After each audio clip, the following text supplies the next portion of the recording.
All right, so when it comes to flipping properties, basically one of the rules, wait a minute, let me unbutton one of these buttons. It's a little tight up there.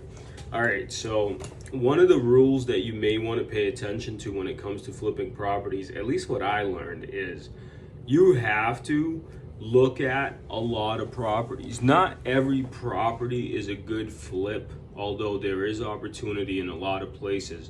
But you have to be so calculated and methodical in your approach to what you are actually going to flip and which flip is actually good for you to do, right? Because a lot of times you don't want to bite off more than you can chew. You want to make sure you have a good construction crew, you have some good people by your side helping you, and you want to really make sure that you run those numbers and calculate for the medium, the average, and the best case scenario, right? And always where you want to fall in line is between the low and the medium for your retail price. Because if you calculate it like that, what you're going to end up doing is being able to make sure that you never end up losing on the deal. Because what I learned when doing flips in 2009, before I had money to start doing my own, was